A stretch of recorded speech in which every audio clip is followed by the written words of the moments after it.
Wembley Arena, June 2016, hums with the electric static of a new era, as 20,000 souls stand in unified adoration for a woman they believe is the architect of their future.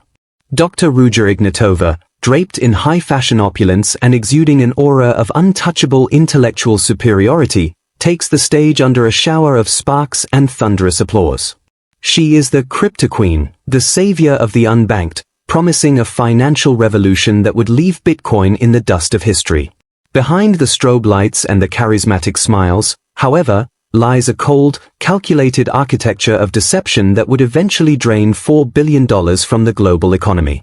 This was not a technology company, it was a cathedral of greed, built on the ancient foundations of human trust and the modern allure of digital gold. As she speaks of one world, one coin, the ledger of reality is already beginning to bleed, setting the stage for the greatest disappearing act in criminal history. The genesis of this empire was a partnership forged in the shadow of the Wall Street establishment, where Ruja Ignatova, a Bulgarian-born lawyer, met Sebastian Greenwood, a master of multi-level marketing. In leaked emails that would later haunt them, Ruja referred to their creation as TrashCoin, a cynical acknowledgement that the product was merely a vessel for a grander predatory scheme. They realized that by blending the complex, misunderstood world of cryptocurrency with the viral nature of network marketing, they could create a monster that was almost impossible to kill.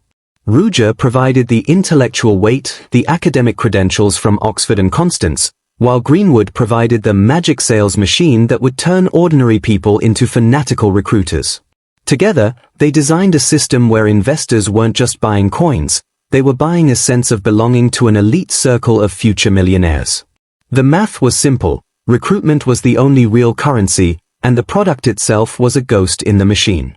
By late 2016, the momentum of OneCoin had become a self-sustaining firestorm, but beneath the surface, the technical facade was starting to crack. Bjorn Bjerk, a blockchain expert with a background in traditional banking, received a cryptic LinkedIn message offering him the position of global CTO for a mysterious Bulgarian startup.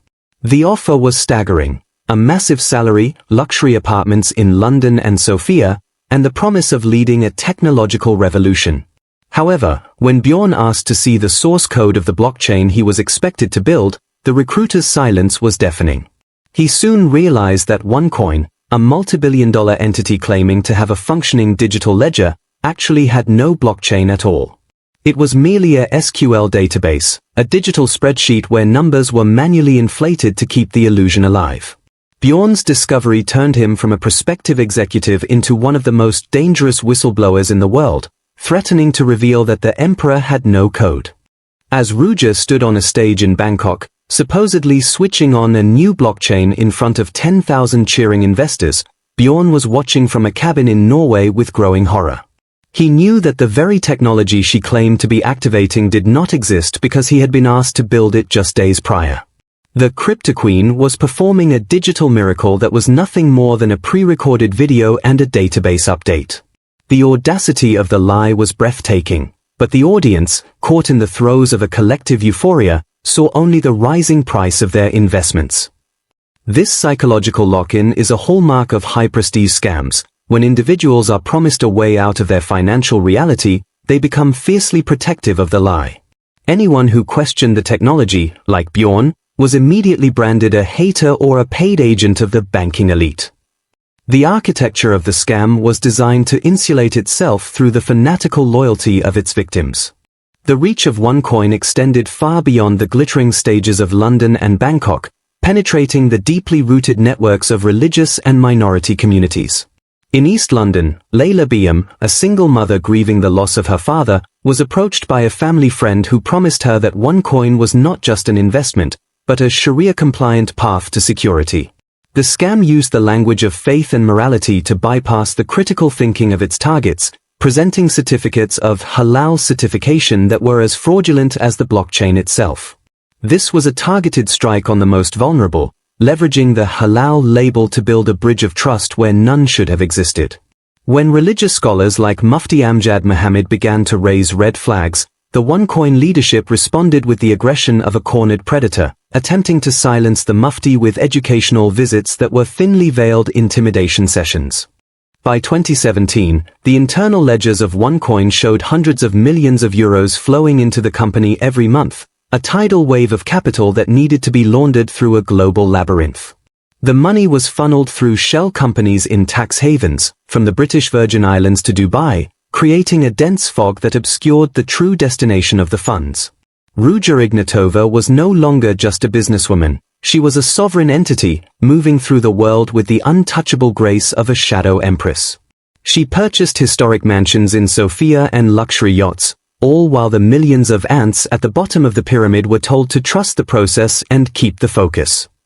The ego of the founder grew in tandem with the bank accounts, as she began to believe her own mythos, convinced that she could outrun the inevitable collapse of a mathematical impossibility. The cold reality of the numbers began to settle in when the Deal Shaker platform was launched, a desperate attempt to give the useless coins some form of utility. Led by former banker Duncan Arthur, the platform allowed members to buy goods with their OneCoins, but the catch was a mandatory 25% fee in actual euros paid directly to the company. It was a scam within a scam, a way for the leadership to squeeze the last drops of liquidity out of a dying network. Duncan, who had initially believed in the vision, soon realized he was serving a cult. He witnessed the inner workings of a corporate structure where transparency was a sin and blind obedience was the only virtue. The charismatic grip of Ruja was so absolute that even senior executives like Duncan were slow to recognize the rot at the core of the organization. On October 25, 2017, the crypto queen performed her most impressive feat. She vanished. Facing growing pressure from the FBI and German authorities, Ruja Ignatova boarded a Ryanair flight from Sofia to Athens and disappeared into the ether. She left behind a $3 billion wreckage and a brother, Konstantin Ignatov, who was wholly unprepared to lead. Konstantin, a former personal trainer with a penchant for tattoos and fitness modeling, was thrust into the role of CEO, a figurehead for a sinking ship. He attempted to maintain the facade of growth, traveling to Uganda and South America to recruit new believers in countries where the banking systems were weak and the desire for prosperity was high. But the air of prestige that Ruja had cultivated was replaced by a sense of frantic desperation, as the House of Ignatov began to buckle under the weight of international warrants. In the vacuum left by Ruja's disappearance, the whistleblower network led by Bjorn Bjerk and a group of OneCoin victims intensified their efforts. Working from a virtual war room, they tracked the movement of funds and the opening of new bank accounts in real time. They were a ragtag assembly of hackers, journalists, and former investors, fighting a multi-billion-dollar machine with nothing but spreadsheets and truth. They successfully lobbied banks from Germany to Tanzania to close OneCoin-affiliated accounts, disrupting the flow of the scam's lifeblood. The reaction from the OneCoin faithful was swift and brutal. Bjorn received death threats, images of machine guns, and warnings to be aware. The cult-like nature of the organization meant that the whistleblowers weren't just attacking a business, they were attacking the identity and the hopes of millions of people who could not afford to believe they had been defrauded. The tragedy of OneCoin is perhaps best illustrated in the rural villages of Uganda, where families like the Linots were sold a vision of risk-free prosperity. Daniel Lynat convinced his father, a maize and passion fruit farmer, to invest their entire life savings into OneCoin, believing it was the Bitcoin killer. They saw the numbers on their screen grow into millions of euros, a phantom wealth that promised a future of education and security. In reality, the 2 billion Ugandan shillings they thought they had amassed were nothing more than pixels on a simulated dashboard. When the truth finally began to penetrate the community, the shame was so great that many victims chose silence over justice. The scam had not just taken their money, it had poisoned their relationships, turning family members against one another in a desperate quest for a phantom return. Human nature is the primary engine of the long con, and the architects of OneCoin were master mechanics. They understood that fear of missing out, or FOMO, is a more powerful motivator than rational analysis. By creating a sense of exclusivity and scarcity, they forced potential investors to act on impulse rather than evidence. The splits, moments where the value of an investment supposedly doubled overnight, were psychological triggers designed to generate a hit of dopamine, keeping the players in the game. It was a gamified version of poverty alleviation, a digital slot machine that always paid out in coins but never in cash. The brilliance of the scam was in its ability to turn the victim into a co-conspirator. Once someone had recruited their friends and family, they were morally incentivized to defend the company to the bitter end. The legal walls finally closed in on March 6, 2019, at Los Angeles International Airport. Konstantin Ignatov, having spent weeks trying to revive the scam in the United States, was intercepted by the FBI as he attempted to board a flight. In a small, sterile airport room, the terror of his situation finally dawned on him. The game was over. Unlike his sister, Konstantin was a cooperator, not a fugitive. He eventually pleaded guilty to multiple charges of fraud and money laundering, admitting under cross-examination that neither he nor Ruja had ever actually invested in OneCoin. This was the final, devastating confirmation for the millions who still held hope. The founders themselves knew the currency was worthless. Yet, even this admission was not enough to kill the One Ecosystem brand, which continued to operate under new management, preying on those too deep in the bubble to leave. Sebastian Greenwood, the magic sales machine, faced a similar fate in Thailand, where he was arrested in a luxury villa and extradited to the Southern District of New York. In 2022, he appeared in court, shackled and wearing a beige prison uniform, a far cry from the Wembley stage where he had once been hailed as a titan of industry. His guilty plea was a milestone for the victims, a moment of objective justice in a story defined by subjective lies. However, the recovery of funds remains a monumental challenge. The billions of dollars funneled through the shadow ledger have been dispersed into a global network of real estate, luxury goods, and hidden crypto wallets. For the victims in Scotland, Norway, and Uganda, the legal victories are hollow, as the crypto queen herself remains at large, a ghost in the FBI's top 10 most wanted list. The anatomy of the OneCoin scam reveals a disturbing truth about the modern financial landscape. The more complex the technology, the easier it is to hide a simple lie. By wrapping a classic Ponzi scheme in the impenetrable jargon of private blockchains and mining algorithms, Ruja Ignatova created a shield that was proof against both the law and the logic of the common investor. She capitalized on the legitimate success of Bitcoin to sell a counterfeit future, proving that prestige is the ultimate currency of the fraudster. The OneCoin logo became a brand of belonging, a symbol that separated the enlightened investors from the ignorant masses.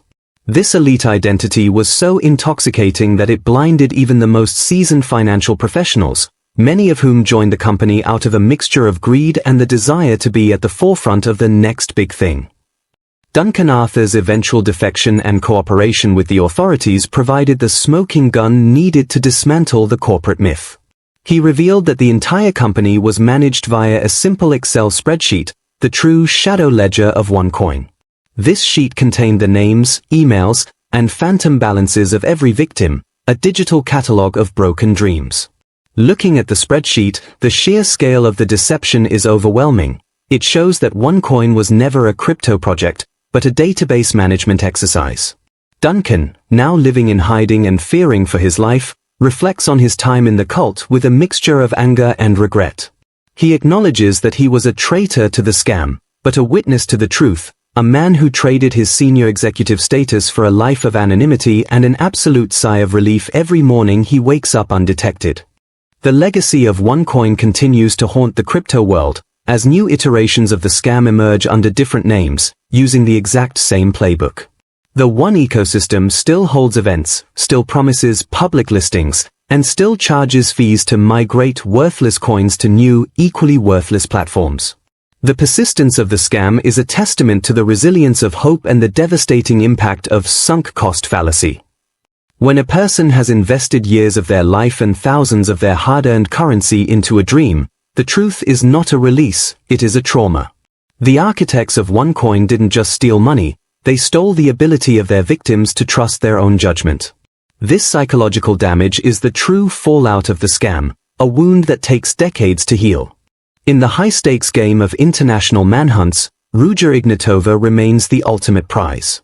Her inclusion on the FBI's most wanted list alongside cartel leaders and murderers signifies the severity of her crimes. She is accused of not only massive financial fraud but also of potentially being involved with the same dodgy people that a multi-billion-dollar unregulated pile of cash inevitably attracts. Rumors of her whereabouts range from the bottom of the Ionian Sea to a protected villa in Dubai under a different face. The Crypto Queen has become a modern legend, a cautionary tale of what happens when the pursuit of wealth is divorced from the reality of value.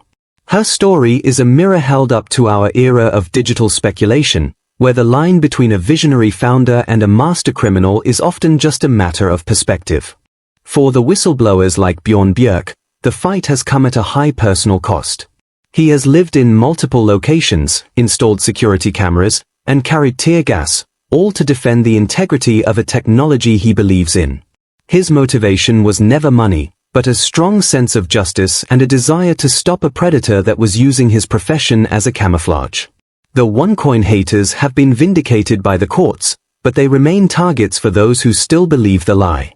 This divide, between the objective evidence of a scam and the subjective experience of a believer, is the central conflict of the OneCoin tragedy.